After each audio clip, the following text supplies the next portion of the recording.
Jadi mari buka Alkitab Anda di 1 Tesalonika bab yang kelima. 1 Tesalonika bab yang kelima.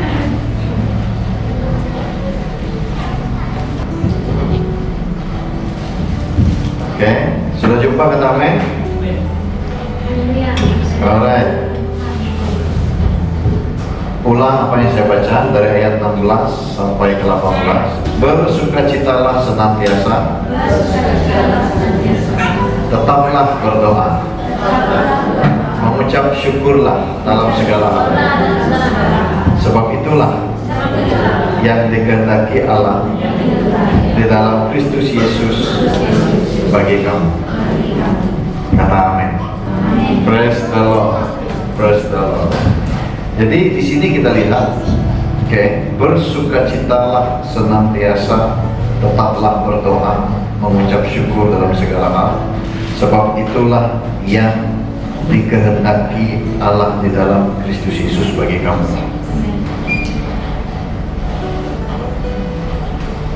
Dalam bahasa Inggris kata, that is what God call you to do.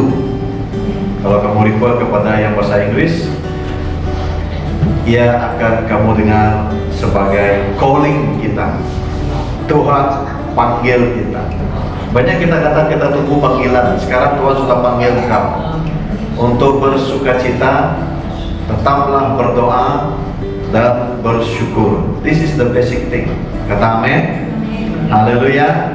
Praise the Lord. Jadi ayat 16 berkata, bersukacitalah senantiasa. Rejoice always. Pernahkah Tuhan berfirman di dalam kitab kata, streslah selalu? Jadi Tuhan panggil kita untuk stres ataupun untuk bersukacita? Amin. Jadi kalau Anda merasai tekanan, Tuhan panggil kau sebenarnya in spirit. Kalau ada tekanan dalam hidupmu, baik beban, baik sakit penyakit, baik pergumulan datang dalam hidupmu, kau rasa beban sangat, ingat, God is calling you to come. Oke? Jadi kalau kita lihat di sini, Tuhan mau kita bersukacita senantiasa, maksudnya all the time. Sukacita ini kalau all the time bukan bermaksud sukacita seperti sukacita dunia. Sukacita dunia bila dia bersuka penuh dengan gelak ketawa, betul tidak? Jadi Tuhan, sukacita ini lebih kepada kedamaian di hatimu, sukacita di hatimu.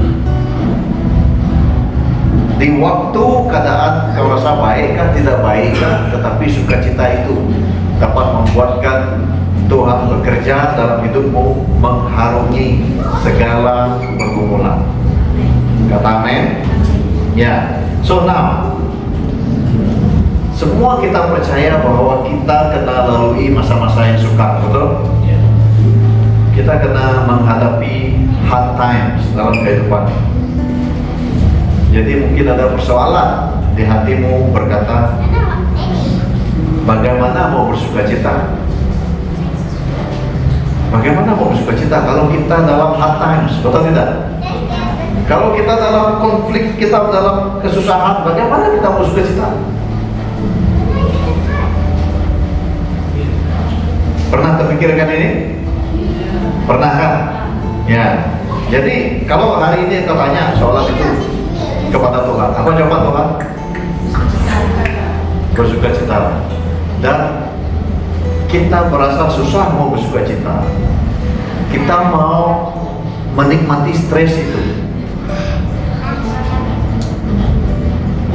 Dan kalau kita refer kepada jawaban Tuhan, adakah Tuhan bagi engkau pilihan untuk pilih stres? So, bila engkau dalam hard times, you have no choice. Pilihanmu hanya satu, bersukacita. Kata amin.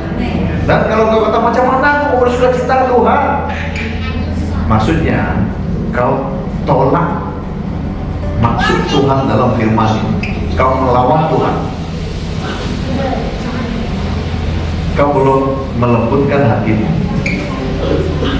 Jadi di saat engkau keraskan hati, apa yang datang? Umat Israel keraskan hatinya, apa yang datang? Masalah, betul?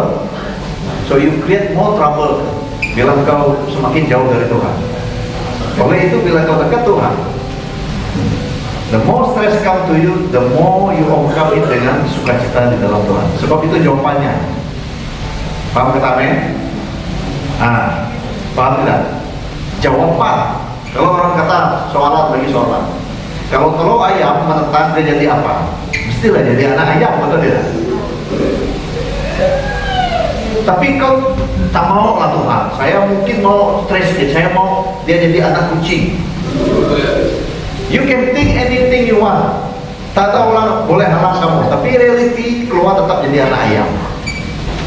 Jadi you can choose whatever you want. Di saat kau saat sukar, aku mau menikmatinya. Di saat sukar aku mau macam cerita Melayu ada meniti saya memantan. Di saat sukar aku mau macam drama dalam TV. Lihat aku yang sukar ini. You don't have to feel it. Sebab pilihan kamu hanya satu, sukacita. Amin. Jadi sukacita is a calling. Is a calling. Adalah panggilan Tuhan bagi kita. Amin.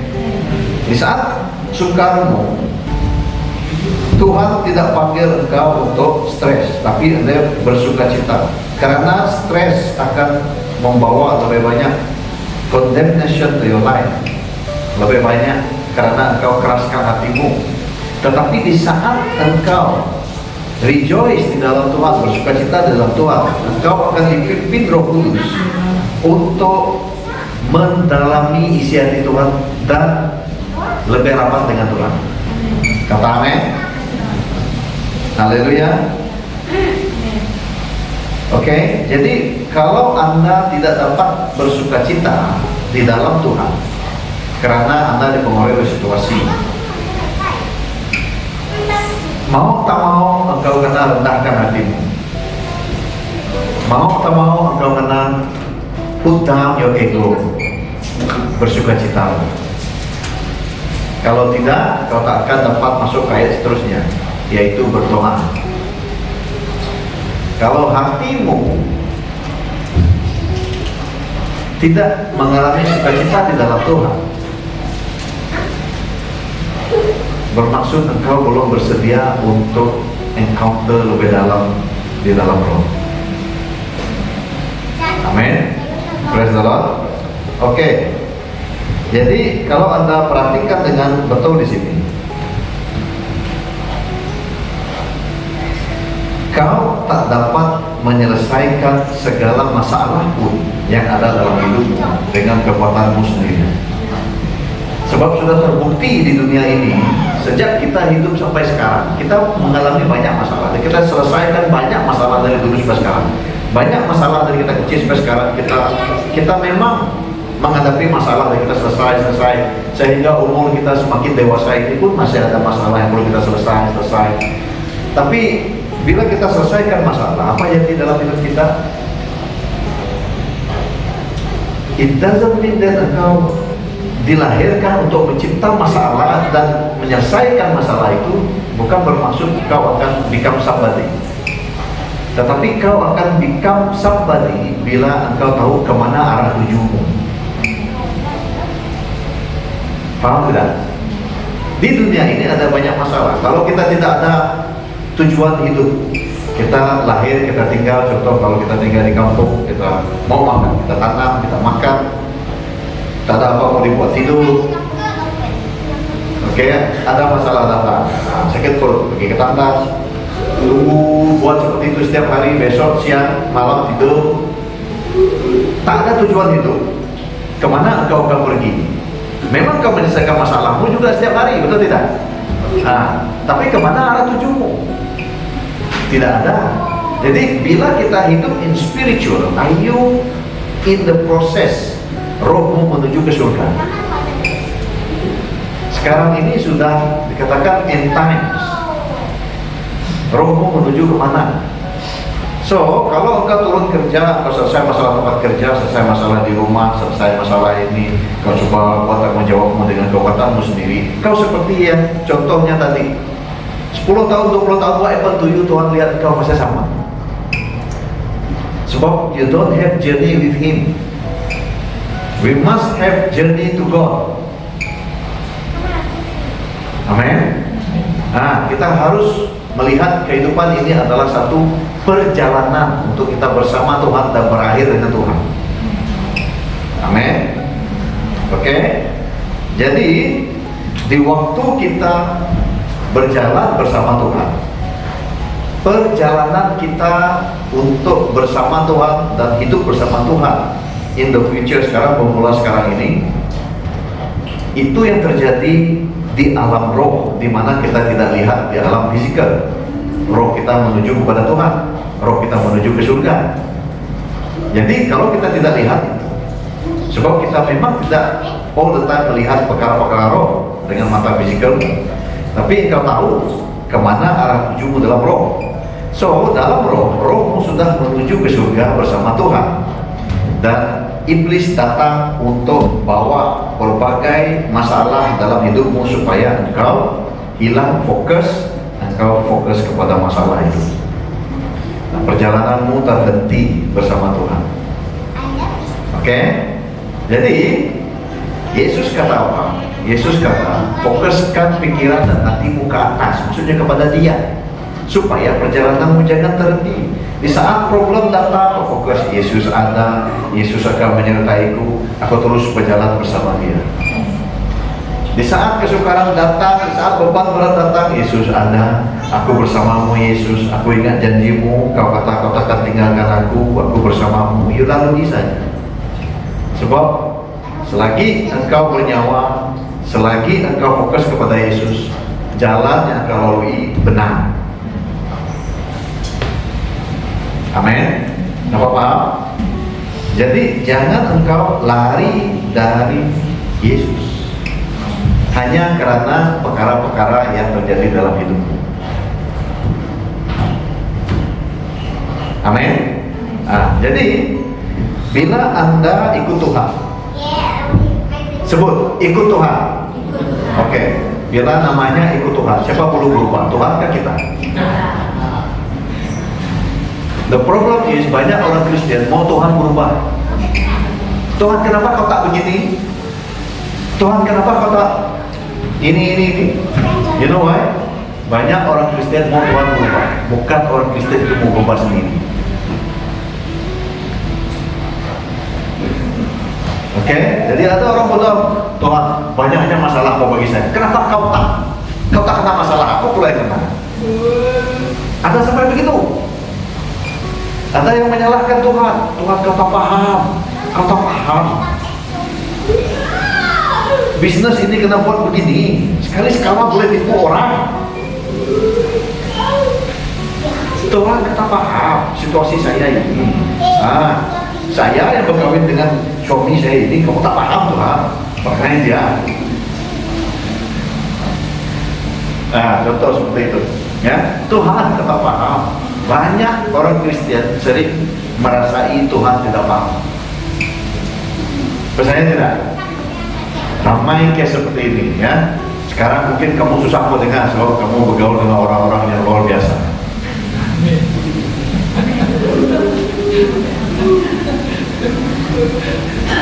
Amin. Ya. Oke. Jadi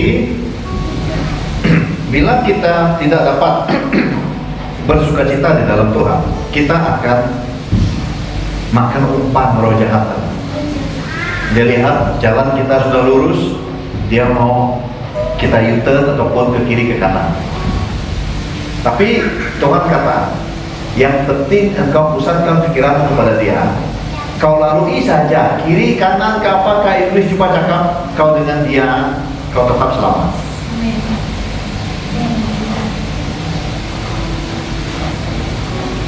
Oke, haleluya, puji Tuhan. Alright. Kalau Tuhan kata bersuka senantiasa, sebab apa? Kamu percaya tidak Tuhan Maha tahu?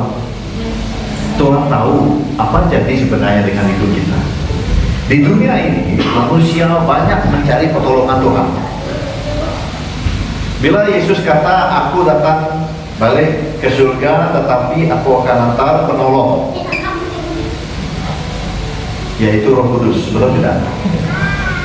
Banyak orang membaca firman ini, baca helper ataupun penolong, lalu dia rasa dia bos.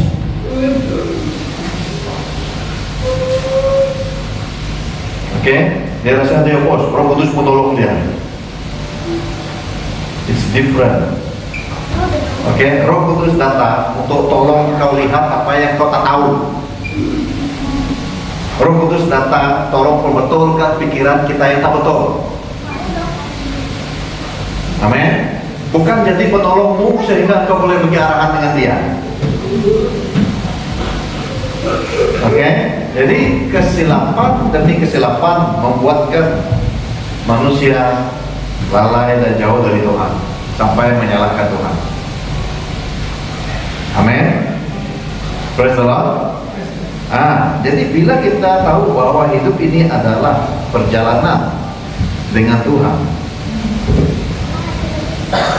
kalau Anda susah untuk bersukacita di sana suka, Anda perlu terang itu. Terang untuk menerangi gelap. Yang gelap itu adalah stresmu, kemarahanmu, kebimbanganmu, perasaan yang tidak selesa dan sebagainya, perasaan yang bersalah, perasaan yang merasa macam tak betul, rasa diri tak bagus, everything. Let the light of the Lord shine in you. Terang itu datang melalui Yesus Kristus, firman yang hidup. Kata amin. Jadi jangan jauh dari didikannya, jangan jauh dari fellowship, jangan jauh dari firman Tuhan. Orang yang dekat dengan firman Tuhan barulah dapat tahu bahwa firman ini benar-benar betul. Bersukacitalah senantiasa. Sebab kalau orang tidak baca Alkitab, dia cuma lahir sudah bebas kecil, waktu kecil jadi Kristen, dia kata. IC sudah Kristen, tapi tak ke gereja, tidak bergaul dengan orang Kristen. Kalau dia baca ayat itu bersukacitalah senantiasa, oh ini pandai-pandai saja. Setiap hari orang, tak pernah saya tengok orang bersukacita selalu. Setiap hari orang kena ada masalah. Tapi all of you understand hari ini bersukacita senantiasa sebab apa? Sebab the light of the Lord yang datang hasil daripada mendalami firman Tuhan, buatkan engkau jadi faham. Kata amin. So let's say kalau kau tak spend beberapa waktu sebelum ini untuk belajar firman Tuhan, kau juga tidak dapat terima message ini. Bersukacita senantiasa. Sebab all the time bersukacita, adakah hidup seperti itu? Itu mungkin yang kau pikirkan. Tapi Tuhan tahu kalau kau tak bersukacita di dalam Dia, you lost your way. Neraka sedang menanti. Okay? So, where is your direction? Heaven or hell? Sebut heaven or hell? Amen. Praise the Lord. Jadi kalau kita tahu direction kita adalah di surga, fokus in Him, bersukacita di dalam Dia. Haleluya, puji Tuhan. Ya, sebab bila light itu datang, kau akan dapat bernafas lega. Kenapa saya kata ini? Sebab ada seorang hamba Tuhan yang nama Bill Wise, kalau pernah dengar dia 23 minutes in hell, testimoni dia. Dia kata bila dia masuk ke tempat hell itu, di neraka itu, sebenarnya tidak ada oksigen. Dia kata kalau kita pernah hidup lava gempa bumi kan, lava itu kamu jangan hidup sebab dia racun. Kamu hidup asap itu akan bunuh kita. Itu yang kamu hidup di sana.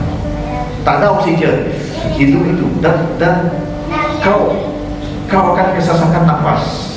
Dan dia kata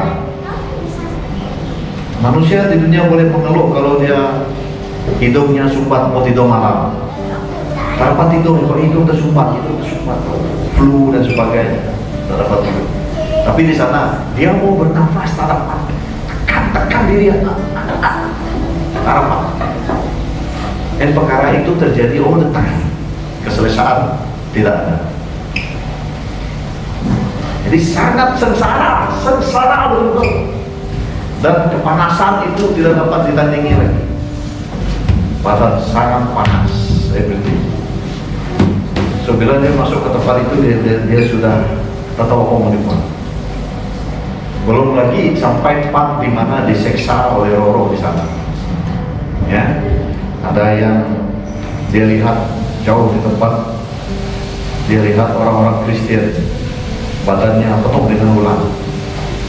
Ulat itu di dalam kulit dia, tapi boleh nampak ulat itu timbul kulit dia timbul macam ulat. Bergerak, wah, banyak sekali dan dia mengarang sakit hati. Dan message Tuhan dengan dia, don't go to hell, you must go to heaven. Jangan main-main dengan perkara ini. You must make decision. Ikut Yesus. Ikut Yesus. Dan saya lihat ada satu testimoni dari Brother Mario ini juga lebih kurang melihat penglihatan yang sama. Dia lihat banyak di atas kayu salib orang-orang Kristen disalibkan dan iblis guna pedang yang tajam cucuk memeluang mereka sampai lidah mereka sampai keluar dari mulut, tembus seperti itu, tembus dan mereka mengalami kesakitan. Kata ini adalah hukuman karena perzinahan. Wah, saat itu dia sudah sangat ketakutan sekali, sampai menggigil. Kalaulah dia dibawa ke tempat itu dia sedang di tengah-tengah sekarang. Dia sangat nervous dan dalam waktu dia testimoni itu berulang kali dia kata, jangan pergi ke neraka. Jangan pergi ke neraka. Banyak orang di sana merayu dan mereka bertobat. Banyak orang bertobat di neraka. Tapi Tuhan tak terima lagi. Sudah terlambat. Your only opportunity, peluangmu hanya ada waktu sekarang, waktu ini. Dan di sana selamanya diseksa, hidup sengsara, semua tak ada berkesudahan. Dan waktu dia dalam sengsara itu dia lihat macam-macam lah. Ada orang kena goreng dalam kuali, ada orang yang dipecah kepalanya. Dia sudah sangat ketakutan dan dia nampak satu cahaya datang. Malaikat Tuhan datang dan dia panggil nama dia. Malaikat itu kata, nama dia Mario.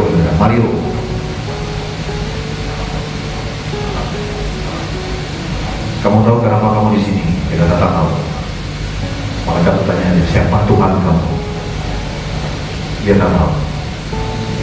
Sebab dia belum Kristen. Tapi malaikat itu tunjuk dia vision. Waktu dia tunggu bus di dekat bus stop, ada bus gereja datang dan dua orang perkenalkan dirinya, namanya Roni, satu lagi Mike. Dia kata dia Roni, satu lagi Mike. Jadi dia mau jemput anaknya bawa ke gereja Sunday school. Jadi dia ajak dia datang. Dia kata we believe in Jesus, let's go to church. Jadi karena orang itu sudah menginjil dia jawab oleh malaikat itu, Tuhan saya Jesus. Dan nama Jesus penuh seluruh ruang, bergema nama Yesus, sehingga terbuka mata dia dan dia sadar dirinya di hospital. Dia hidup kembali. Jadi you see, pentingnya penginjilan, betul tidak? Tuhan boleh tunjuk balik apa yang Roni dengan Mike buat kepada dia. And God also will show you apa yang kamu buat dengan orang lain, sehingga menjadi berkat bagi orang itu. Betapa pentingnya kita beritakan tentang Yesus. Betapa pentingnya. Amen. Sikit saja kau jumpa anak kecil kah, orang besar kah, kau jumpa sekejap saja. Jangan lupa berdoa, ingat Tuhan Yesus. Simpan saja benda itu Tuhan ingat. Anything even the little thing yang kamu sebut tentang kerajaan Tuhan, yang boleh membuatkan jalanmu dan jalan orang lain menuju ke jalan yang benar itu dalam kehidupan. Semua Tuhan ingat. Setiap kali kau menginjil, walaupun kau mengeluh, saya sudah begitu dia datang Yesus tapi dia tidak juga ke gereja. Don't you know, Tuhan sudah rekod apa yang kamu buat untuk dia. Okay? So that's why di dalam hidup ini, kalau engkau ada peluang untuk beritakan Injil, beritakan Injil. Ada orang yang bermasalah datang cari kau, kau boleh tolong. Sebelum kau tolong, ceritakan tentang Yesus. Semua Tuhan ingat. Tak semestinya kau jadi pastor, evangelis dan sebagainya. Di tempat kerjamu, di rumahmu, di mana saja orang datang, kau beritakan tentang Yesus. Memang di sana rekod macam video. Jadi berapa banyak orang yang kau bawa kepada Tuhan itu sudah direkod di sana. Oleh itu Tuhan mau kita selalu bersaksi, sebab hanya orang yang bersuka cita di dalam Tuhan dapat bersaksi. Amin, haleluya, puji Tuhan. Ya, mari kita buka Roma bab 8. Roma 8. Oke, Roma 8 ayat yang ke-26.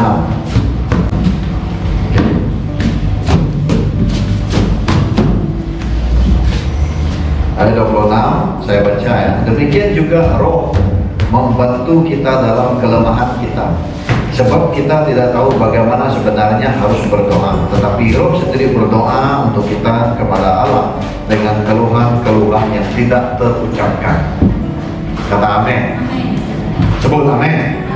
Ya. Jadi lihat di sini ya. Demikian juga Roh membantu kita dalam kelemahan kita. Setahu saya, selama saya baca Alkitab, Tuhan tidak pernah berfirman bahwa engkau kuat. Tuhan tak pernah cakap dengan manusia itu, kamu kuat dalam kekuatanmu. Tuhan tidak pernah cakap seperti itu. Tapi seharusnya manusia dapat kekuatan di dalam Tuhan. Betul tidak? Jadi kalau firman ini kata membantu kita dalam kelemahan kita, bermaksud membantu kita dalam hidup kita, sebab hidup kita memang lemah. Kelemahan memang ada di dalam kita di mata Tuhan. Sebab itu Tuhan mau tolong kita. Amin. Nah, tapi apa jadi? Kalau situasi hidup orang itu susah, dia cari Tuhan. Bila dia sudah senang, sudah oke, dia kata nantilah kalau sudah susah baru cari Tuhan lagi. Oke? Pernah dengar orang seperti itu?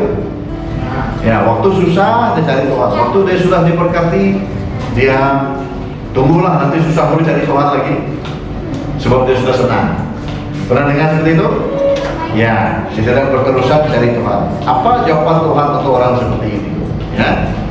Jadi jawaban Tuhan untuk orang seperti ini bukanlah sesuatu yang baik, tetapi orang ini adalah bangga diri.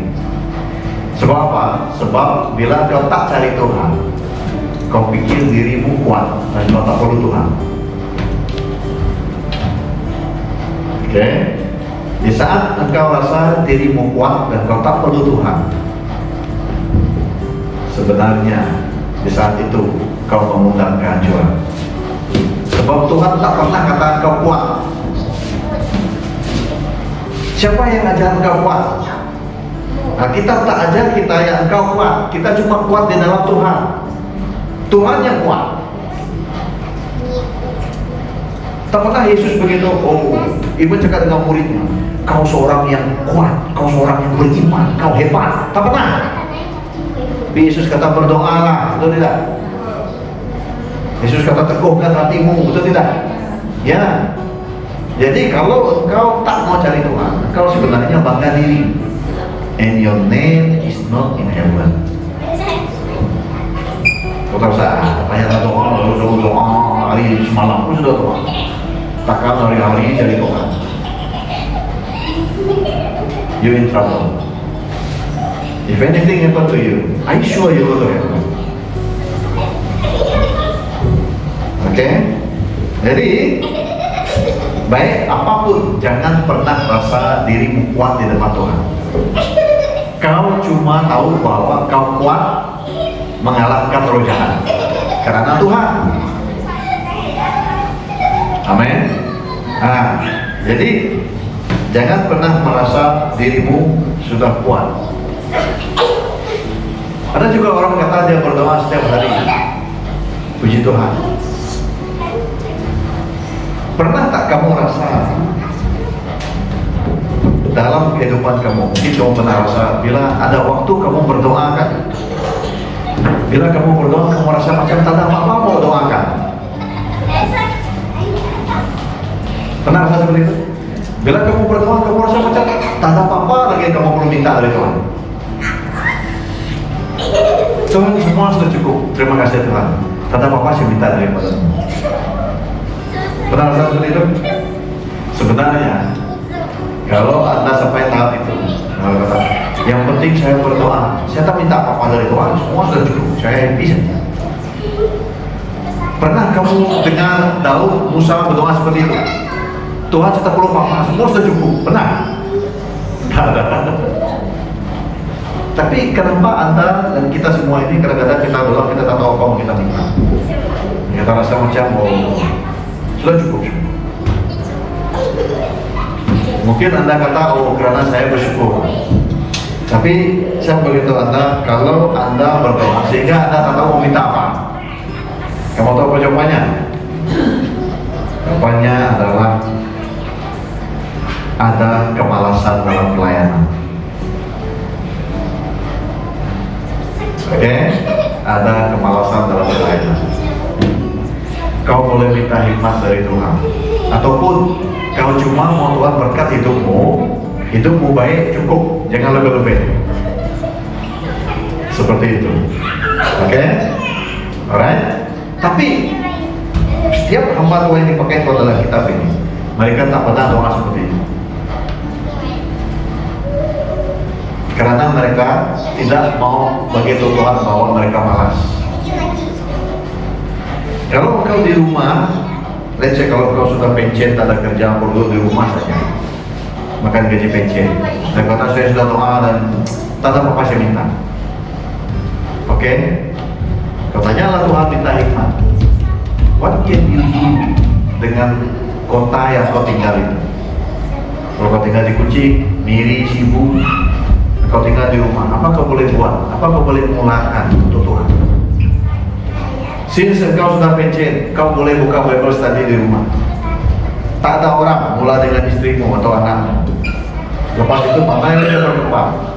Kalau kau kata, kalau saya buka Bible study, dapatkah tidak? Itulah yang kau perlu doakan supaya dapat. Kalau kata, nanti panggil orang Bible study malam, saya kena masak, setiap mereka makanan, itulah yang kau perlu doakan. Saya tak yakin ada tidak orang datang untuk belajar di rumah saya. Macam mana ini? Nah itulah kau perlu doakan. Macam mana boleh sampai saya tak tahu apa mau didoakan? Because you are lazy. Paham tidak? Kalau katanya Tuhan apa yang perlu saya doakan? Bukankah Tuhan panggil kau untuk jadi pendoa? Pray without ceasing, dia kata. If you don't know what to pray, meaning that kau tidak ada apa-apa rancangan pun untuk dipakai Tuhan. Start new plan supaya Tuhan boleh pimpin kamu. Oke? Kalau Anda supaya tahap tak tahu mau doa apa, itu memang Anda kena ingat bahwa you have to improve your planning. Amin, haleluya. Ya. Jadi Tuhan tak pernah kata kita kuat, tapi Tuhan hanya kata kita kuat kalau kita di dalam Dia. Amin. So,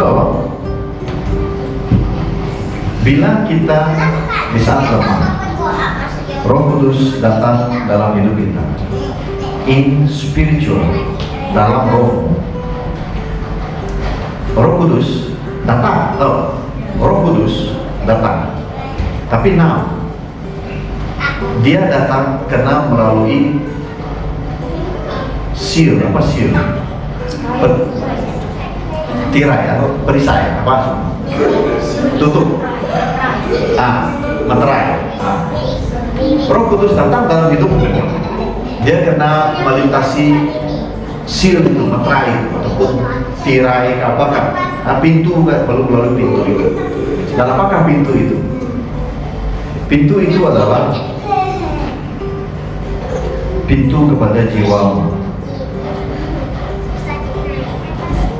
Oke, sebab manusia pertama sekali Roh Kudus boleh ada dalam dia, tapi kalau tidak sampai ke dalam jiwanya, dia tidak dapat menikmati hadirat Tuhan. Oke, biar saya beritahu apa itu jiwa. Jiwa dipengaruhi oleh pikiran dan hatimu. Oke, pikiran dan hatimu. Jadi pikiranmu dengan hatimu memainkan peranan untuk terima Roh Kudus. Paham tidak? Sometimes kita pray, contoh di gereja, kita doa begini, Tuhan penuhi rumah ini dengan kuasa Roh Kudus. Kita boleh doa seperti itu, oke? Tapi percayakah Anda bahwa Roh Kudus ada di sini? Memang sudah ada, tapi kita tidak dapat feel dia. That's why kita berdoa, kita kata ada kuasa Roh Kudus tempat ini. It will open your spiritual eyes. Baru kau dengar perkataan itu, saya merasa urapan Tuhan. Padahal urapan Tuhan sudah ada.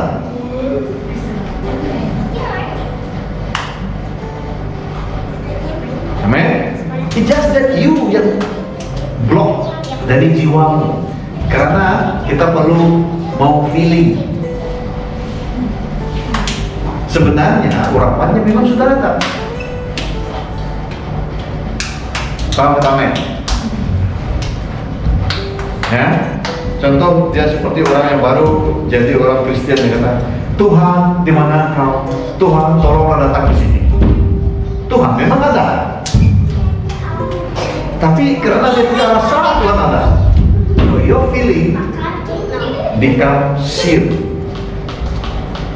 yang tidak dapat membuatkan Roh Kudus bekerja dalam hidup. Paham namanya? Because too much dengan feeling. Jadi don't lead by your feeling, lead by the words. Kata amin. Haleluya, puji Tuhan. Praise the Lord. Oke, jadi sampai di sini hari ini, dan saya percaya kita akan klaim apa yang kita belajar hari ini untuk pertumbuhan rohani kita. Amin. Ya, mari kita berdoa. Bapa yang di surga, terima kasih Tuhan, terpujilah nama-Mu, karena Engkau Tuhan yang baik, Engkau Tuhan yang mengerti, Engkau Tuhan yang memahami. Saat kami berdoa ini, kuasa-Mu bekerja di dalam kami, dan kami ingin memberi dalam kerajaan-Mu. Kami percaya apa yang Engkau berikan kepada kami ini adalah sesuatu yang baik, yang menggerakkan roh kami untuk terus bertumbuh di dalam Engkau. Maka inilah waktunya kami memberi dengan sukacita ya Tuhan. Terpujilah nama-Mu ya Bapa. Dalam tabung misi dan tabung offering ini semuanya untuk kemuliaan dalam nama Tuhan Yesus kami berdoa. Amin. Amin.